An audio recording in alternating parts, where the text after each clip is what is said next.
Good morning. Welcome to Unity of Lexington. And wherever you are on your spiritual path, you're welcome here. So I hope you enjoy today's talk on what is the meaning of life. That's a question that's been asked for approximately, I'm trying to get situated, thousands of years. So I hope you enjoy our exploration of that subject, which is deep. So, happy Father's Day today to all you guys out there. Hope you enjoy your day.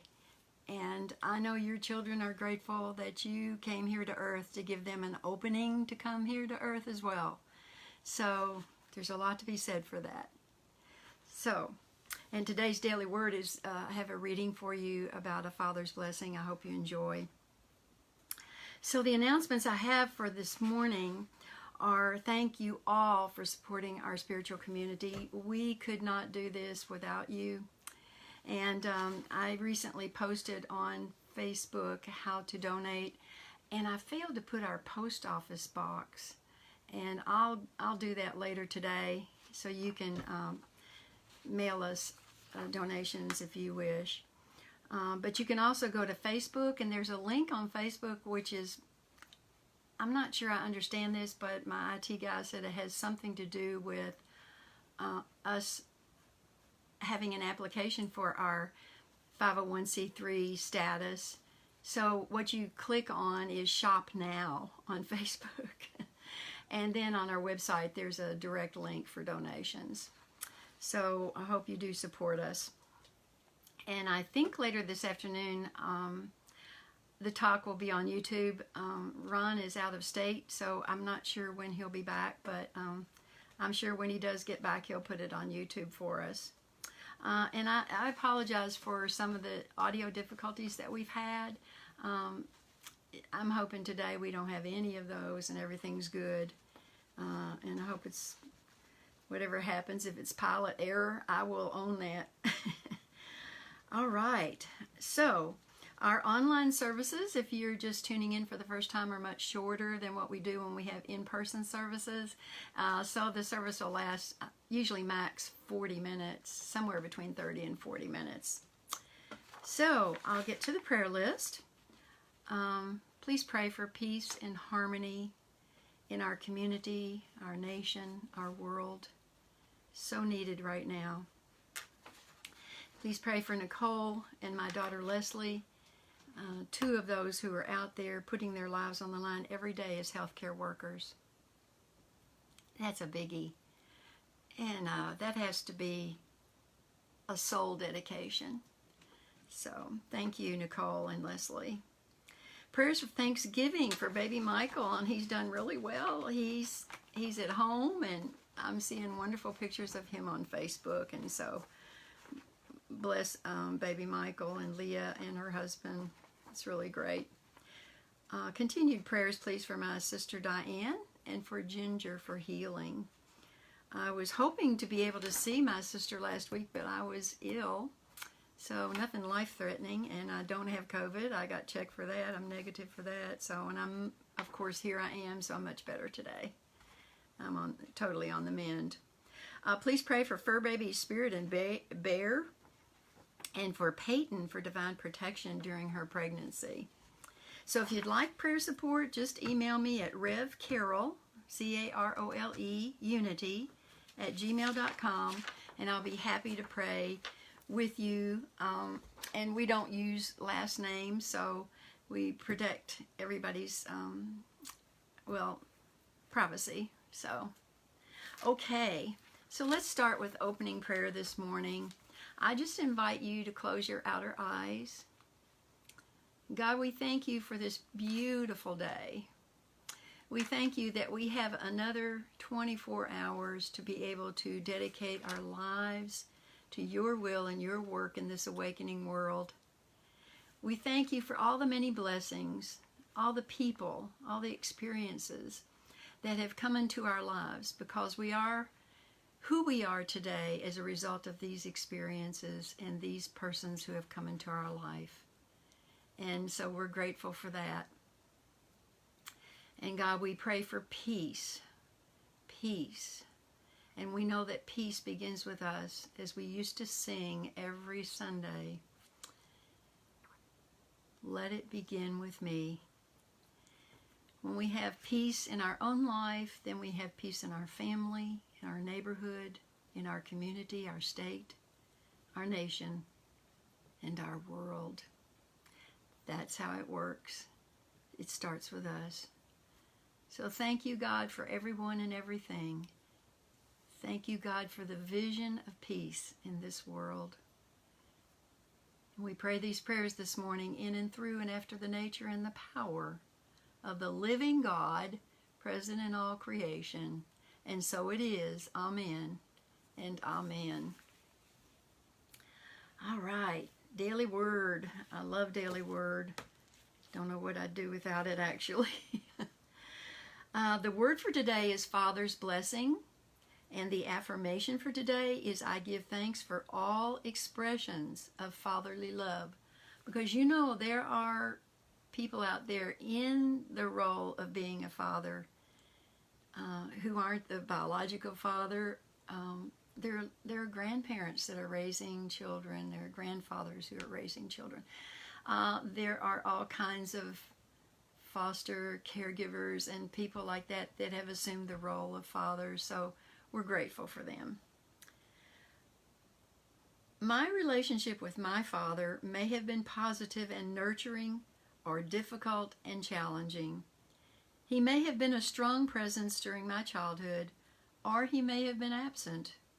We may be a part of each other's lives today. We may be estranged, or he may have passed from earthly life. Whatever our circumstances, I bless my Father, and I see him enfolded in divine love. As I honor my Father, I also honor all the father figures who have helped guide me along my path. Family members, teachers, neighbors, clergy, employers, and friends, I bless them as I recall all the ways each one, in a unique way, has modeled strength, guidance, wisdom, and patience.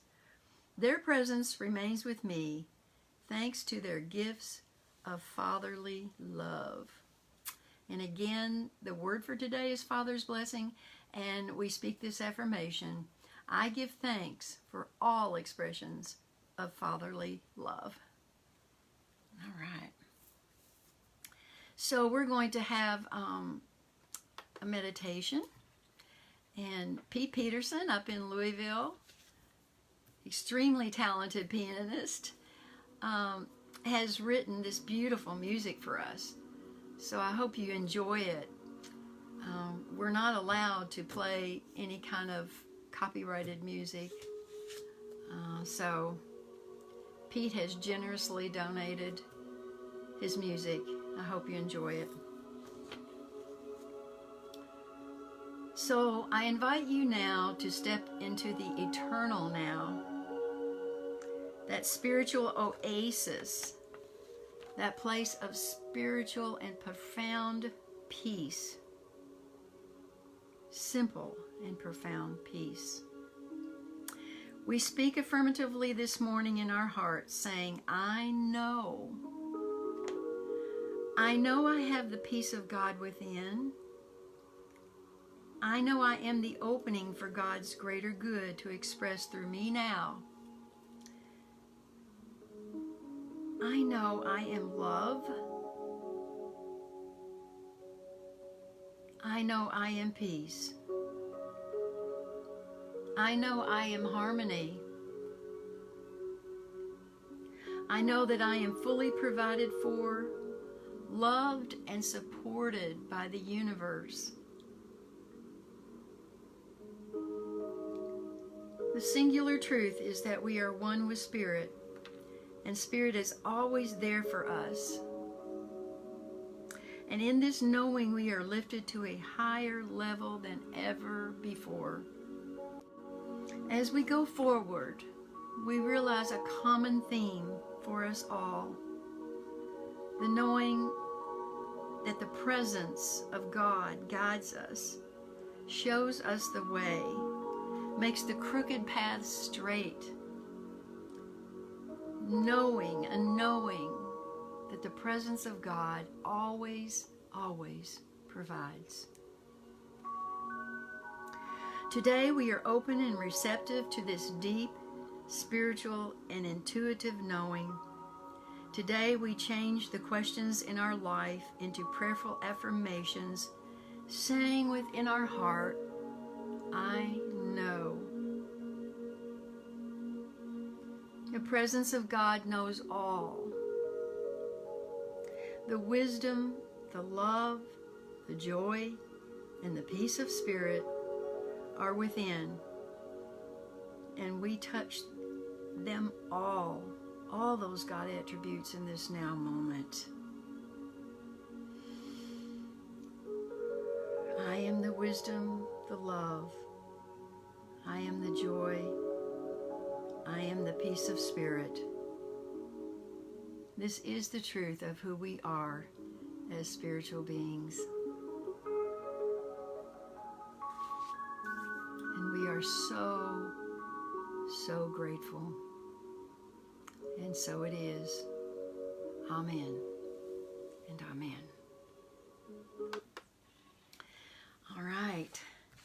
As I mentioned earlier, the title of my talk is What is the Meaning of Life?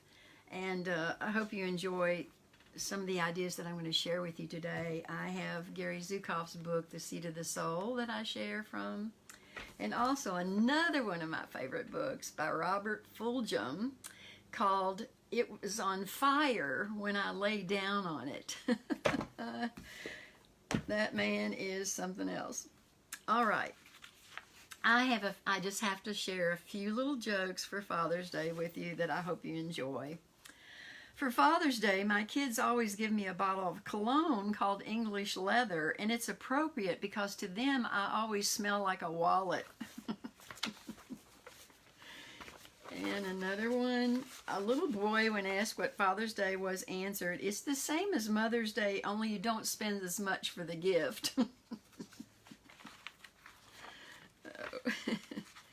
Out of the mouth of babes. I love it. These things that kids say. And the last one is, there are 3 stages in a man's life. My daddy can whip your daddy. Oh, Dad, you don't know anything. And the 3rd stage is, my father used to say. That is so true. There is so much truth in humor, isn't there? I love it. I just love it. And by the way, hit the like button, the little heart button, the little funny face button, whatever. Let me know you're out there and listening. I would really, really appreciate it. I think you're out there listening. The only person I've heard from so far is Ron Headley. But it's a beautiful day, so maybe you're out enjoying the beautiful day. And I know lots of you watch later, and that's fine. All right, the meaning of life. How many of you have read Viktor Frankl's book, The Meaning of Life? For those of you who have not, he was a well-known psychologist and speaker, motivational speaker too, as well, author. He had survived the Nazi concentration camp, but his entire family was murdered by the Nazis. His mother, his father, his brothers and sisters, and his wife. So, wow, it was just amazing. But at one point, when he was standing in front of the SS officers, totally naked, not a stitch on his body, one of the officers spied his wedding ring and said, "You need to take that off." And Viktor Frankl said at that moment he realized that they could rob him of his earthly body, they could rob him of his belongings, but they could not rob him of his soul and his dignity. Wow, I'm getting God bumps, I call them. So later in the book, Viktor Frankl hypothesizes that suffering, both physical and soulful, is of no consequence to human beings until we assign meaning to it, until we name that experience. And so he says, this is what we've attempted to do since the Holocaust and have attempted to do in our own personal lives when it comes to suffering, to attribute and assign meaning to it. Suffering, of course, is not the focus of my talk today, but I thought it was pertinent to keep in mind that Dr. Frankl's findings, in his findings, one of the most frequently asked questions was, what is the meaning of life? And this question, as I said earlier, has been asked for thousands of years. And if you came here today hoping I had the answer, I hate to be the one to tell you, I do not. I wish I did, but I do not.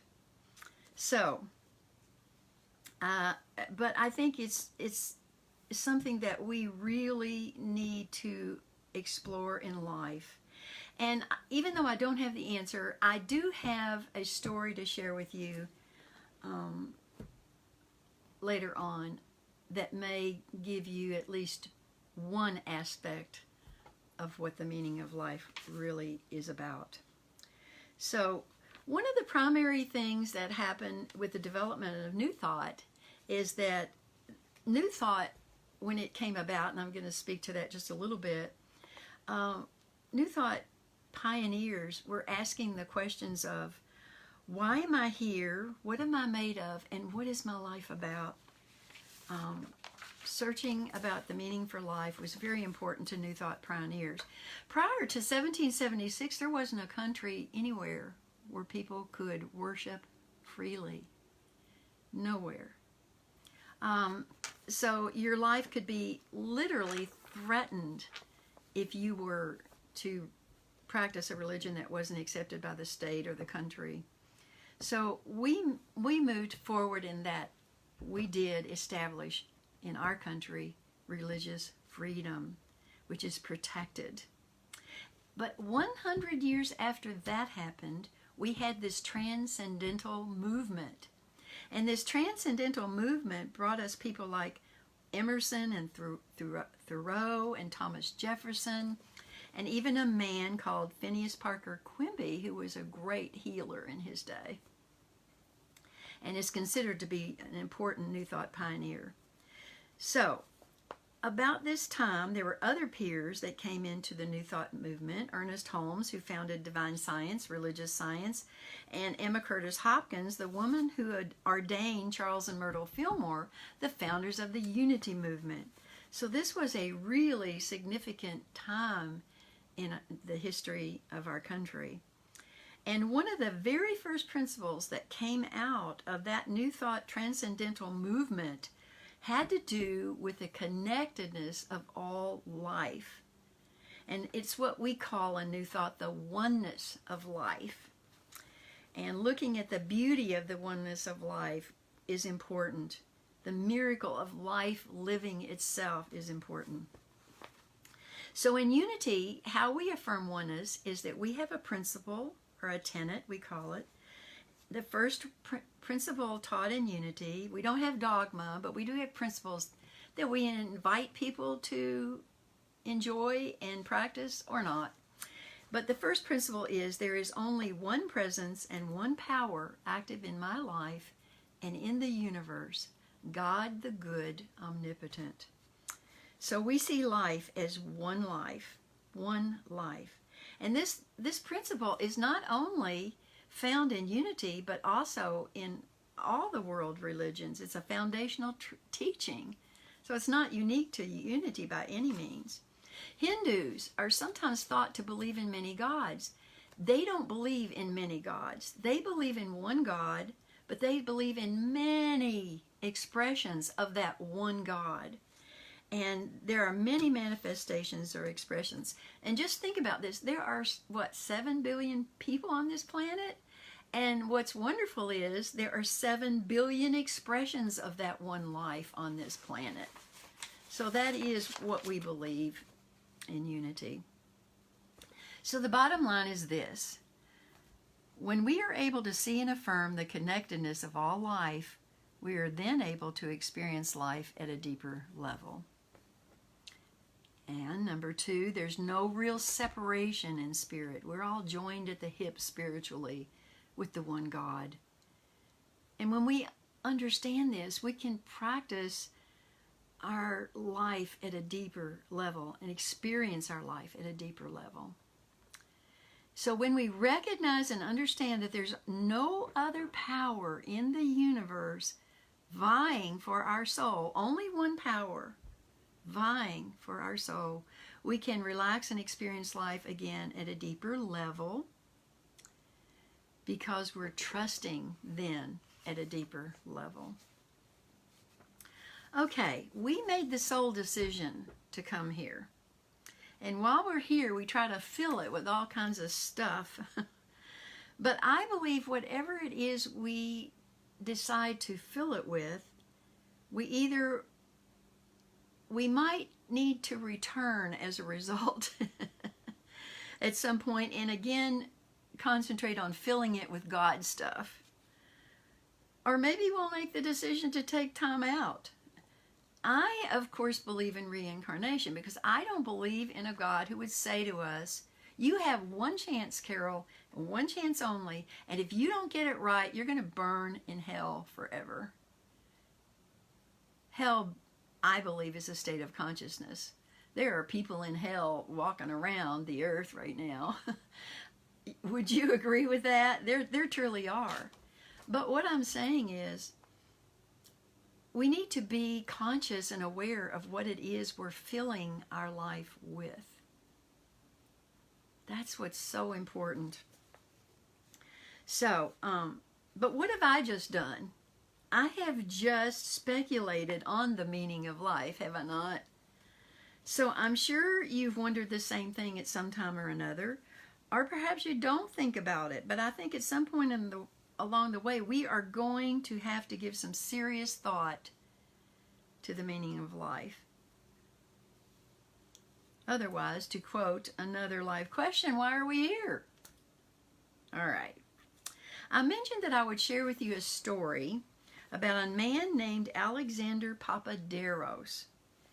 And this story is found in Robert Fulghum's book, It Was on Fire When I Lay Down on It, which was someone's response to the firefighter who responded to the call when a fire started in the bed this man was lying on it, and that was his response. He said it was on fire when I laid down on it. How absurd is that? Well, Robert Fulghum, who wrote this book, as a student, always, when any of his classes were over with, he would look at the professor and say, I have one last question. What is the meaning of life? Well, you know, the class was over and everybody laughed and picked up their books and left. And so it started out being a silly question that nobody really took seriously until one day on the island of Crete, where Robert, the author, was taking a class as a student.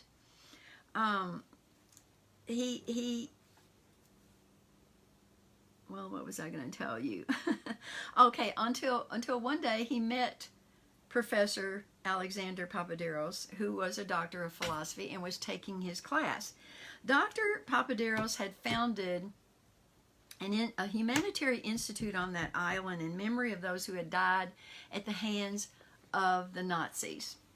Okay, and so he conducted peace seminars on the island, and again, Robert Fulghum was attending it.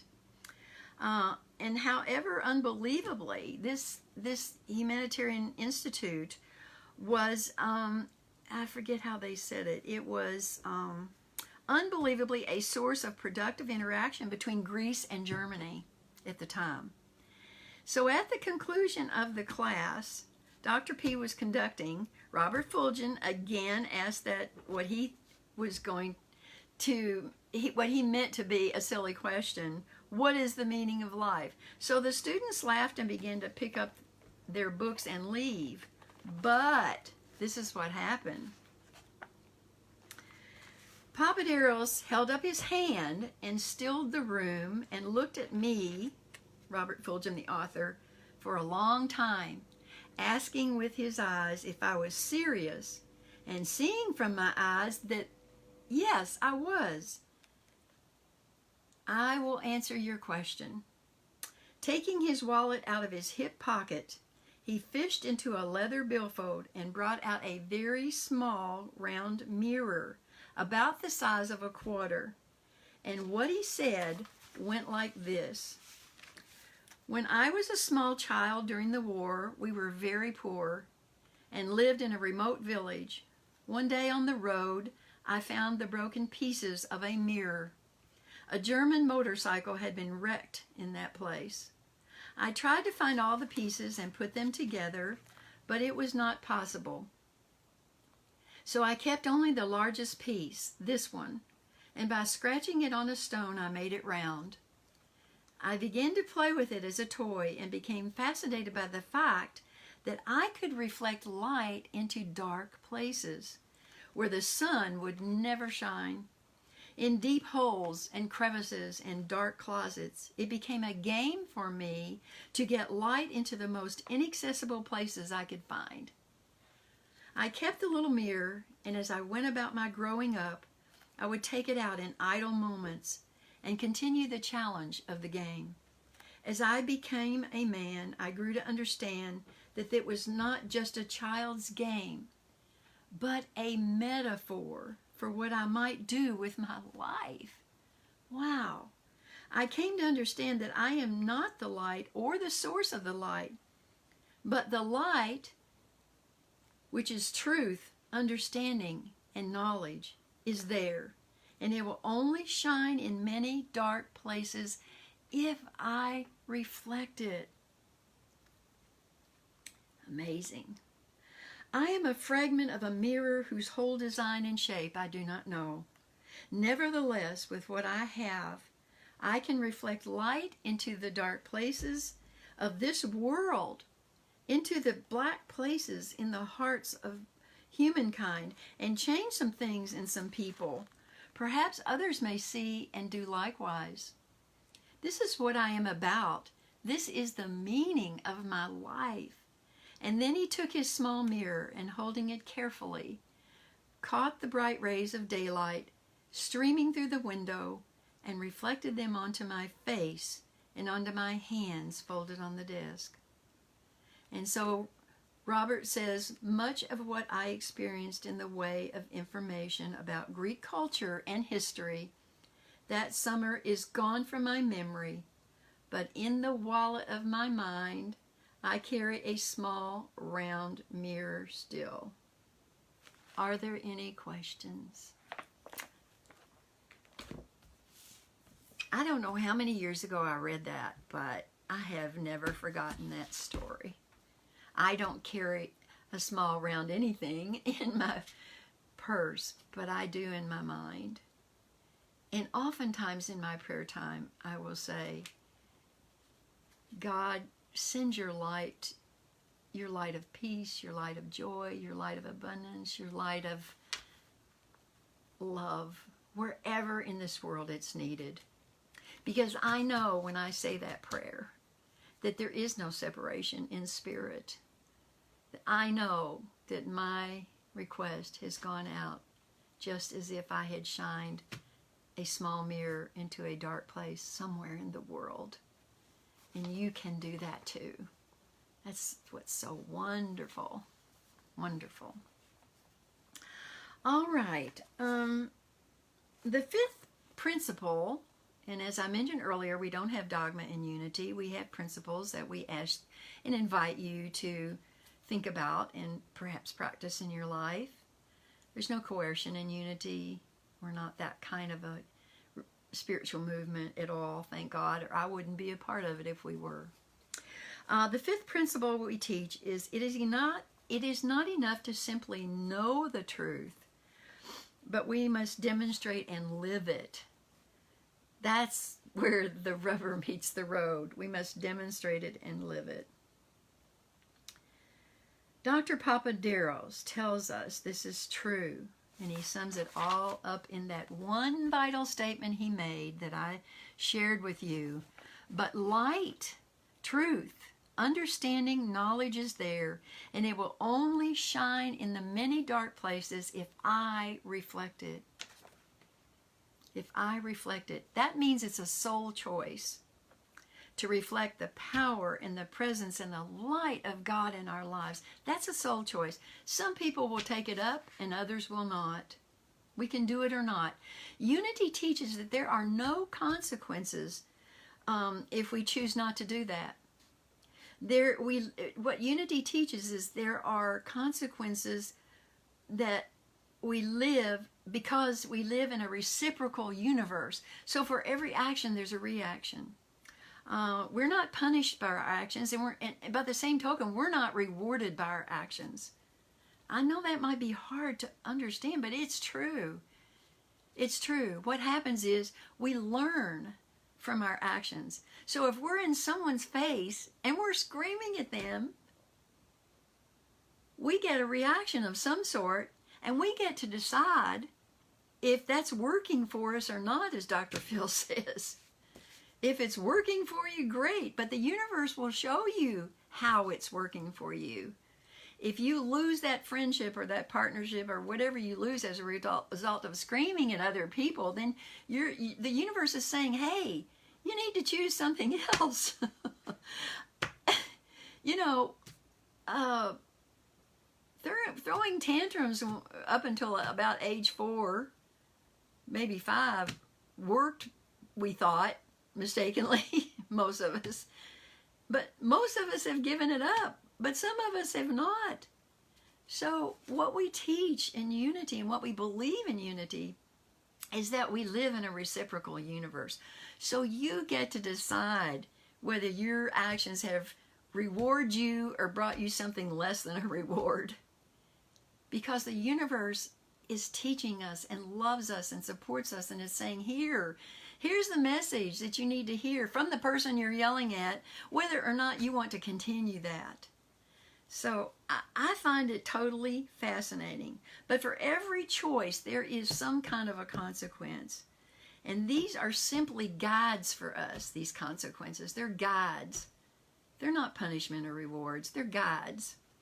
All right. What I'd like to say is, again, in this same vein, is that, for example, the law of mathematics says if you add 2 and 2, you get 4. The law of mathematics, just as the laws of God, the laws of the universe, doesn't care whether you add 2 and 2 and get 5. It's going to be the same no matter what what sum you come up with. It doesn't matter. The laws of the universe are in place and they're eternal and they don't change. They don't change at all. So can you bring yourself to believe that God is neutral? God's not punishing you. God's not rewarding you. Absolutely not. Our God is not a God of intervention, but our God is a God of the law of the universe and is always neutral and does support you and does give you messages about how to go about experiencing life. So God, to so many people, is anthropomorphic, meaning that we think of God as a superhuman being. You know, I dated a guy one time. Oh, this has been so many years ago, and he's passed on now. But we were having a disagreement about something, and it wasn't a bad disagreement. It was just kind of a disagreement. And he looked at me and he said, Carol, I'm not your Christmas tree that you get to hang ornaments on. I have never forgotten that, because I don't want to be hanging ornaments on somebody else's tree, and I don't want somebody hanging ornaments on mine. And certainly, we don't want to think of God as a Christmas tree we're hanging ornaments on.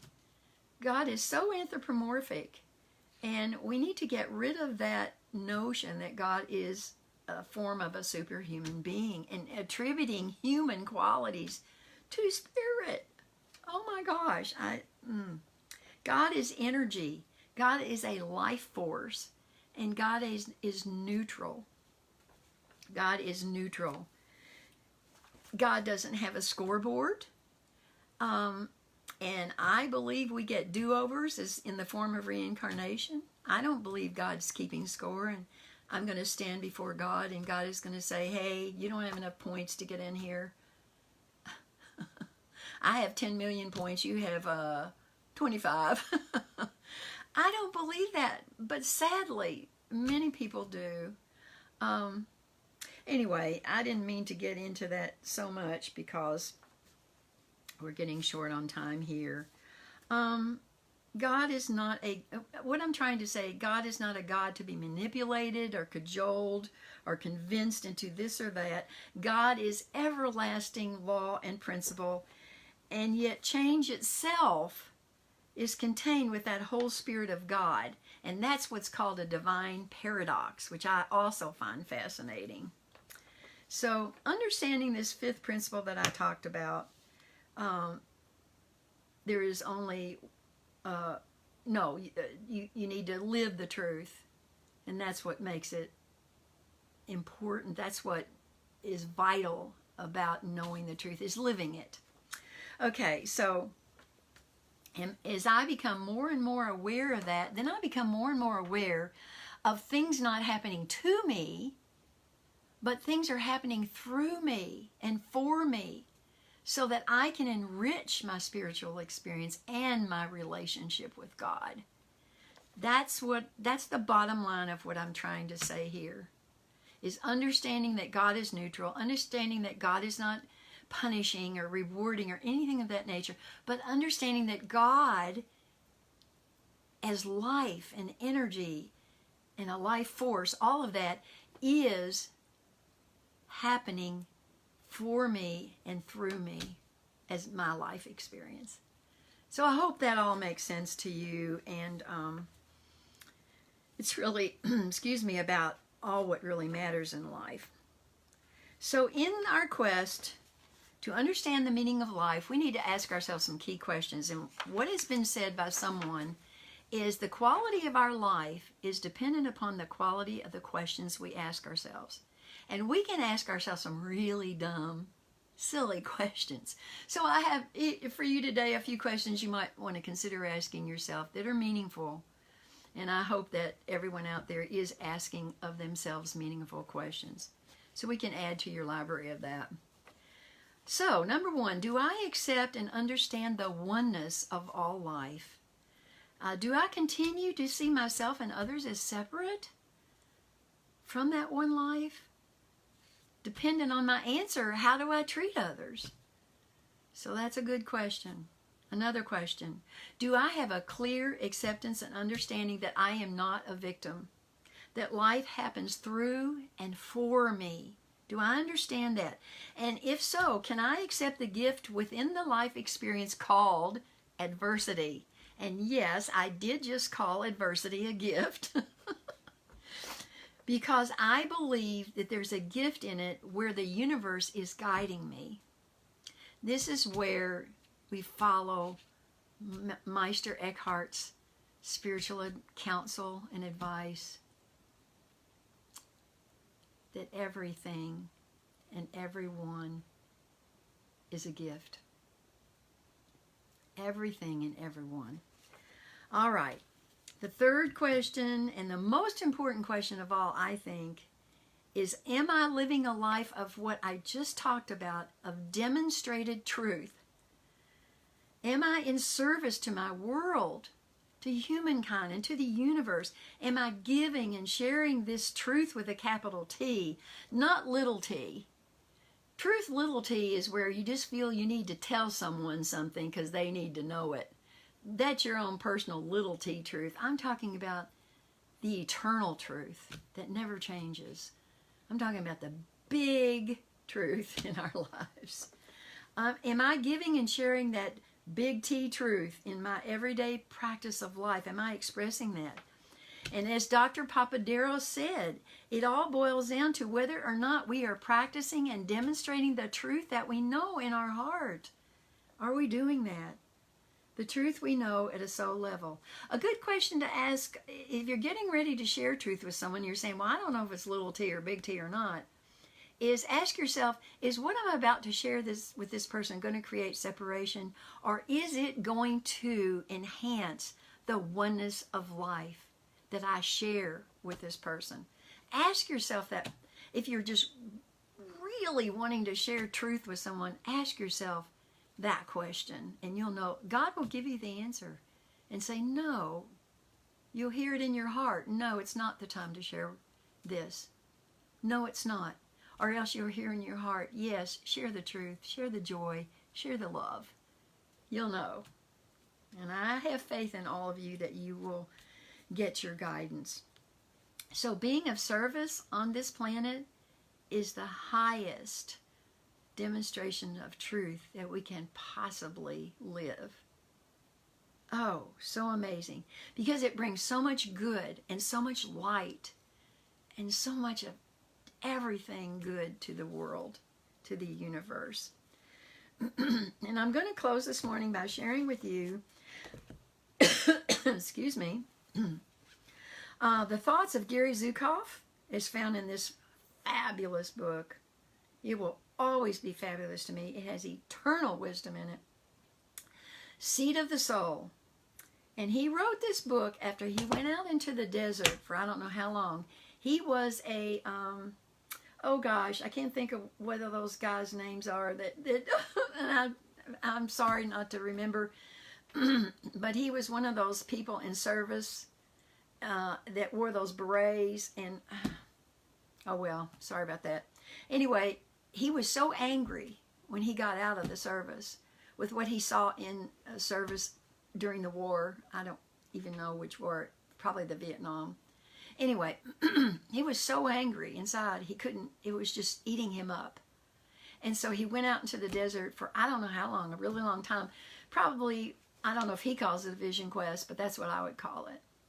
And he went out on this vision quest, and this book is the result of that. I'm like, oh, God bless you, Gary, for what you've shared.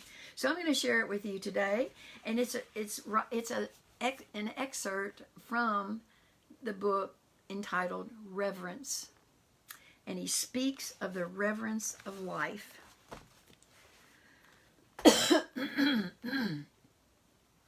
The decision to become a reverent person is essentially the decision to become a spiritual person. And I am going to have to take a drink of water. Excuse me.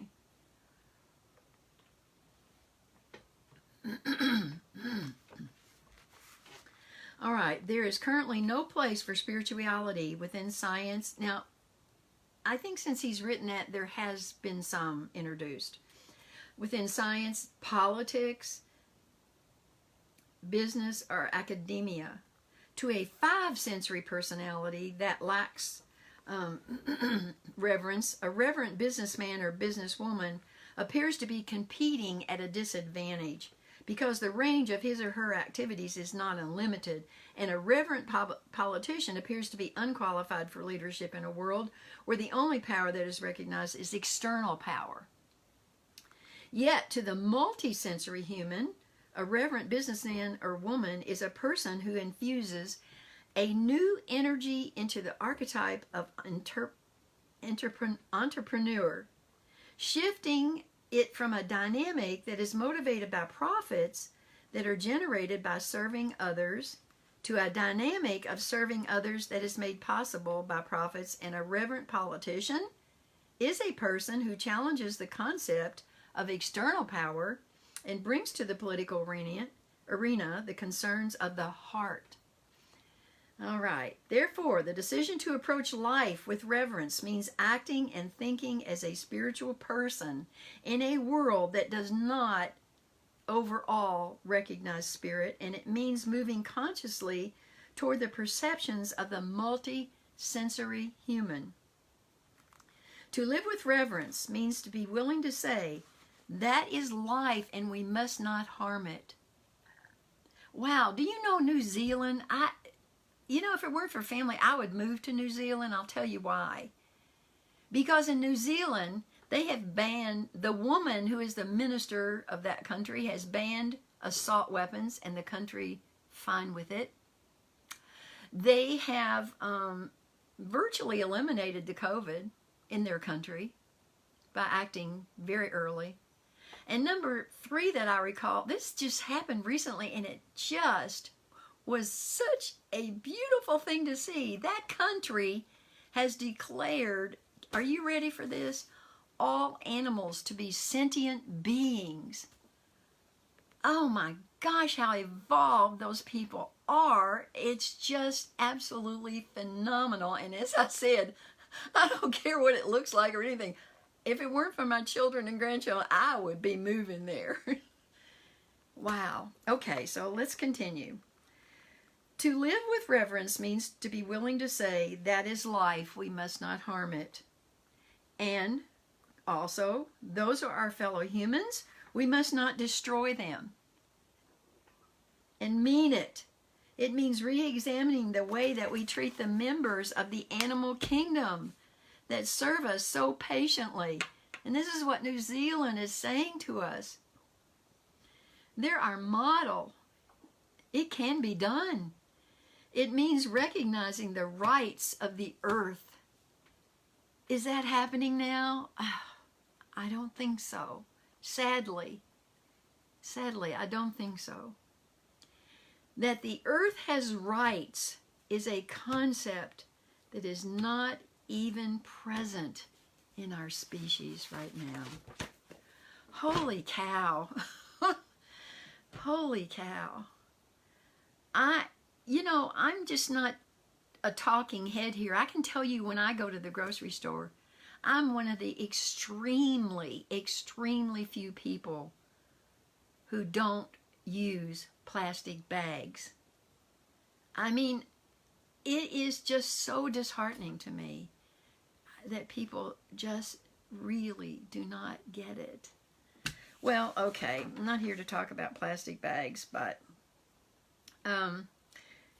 I feel like I'm being of service to the world and to the earth when I use a cloth bag, a reusable bag. I am saying to my earth, I love you. You have given me so much, Mother Earth. You have given me such beauty and such joy. And all I need to do is go out and stick my face in a flower. If I were to forget that, which I never will forget what the earth has done for me. The breath I took in just now was a gift from the earth. Wow. A gift from God too, of course, but God is the earth, I think. Oh, well. All right. Whatever meaning that life holds, we attribute that meaning and we manifest that experience. So I hope that some of the ideas that I've shared with you today have been helpful to you. I'm not here to preach, believe me. That's why I don't call my talks sermons. I call them Sunday talks because it's like I am talking with you and I'm sharing my ideas with you. You don't have to accept any of them. You don't. And I certainly would not if they don't resonate with you. But if they do, God bless you. I love you. And that's why I'm here. And I know that each one of you have enhanced my life experience. And I thank you for that. So, having said that, I'm going to say goodbye now. And I'll see you next week. And thank you for all your prayers for my healing because they worked. I'm about 99% there. I got that one little percent I'm working on. But I thank God for my healing. Thank God for you. And I'll see you next week. I don't know what I'm going to talk about, but I wanted to tell you, I have found a minister, Reverend Megan Brooks in Cincinnati, who has agreed to be guest speaker for me and give me a Sunday off every now and then. And she is going to speak on July the 12th. So I just wanted to tell you, I look forward to it. I heard her speak in Cincinnati, and she's a wonderful speaker, and I know you'll really enjoy what it is she has to share. All right. Love you guys. See you next week. Bye. Hey, I want to say one thing. God is great. Life is good all the time. That's our affirmation. Okay, I'm really going now. Bye, guys.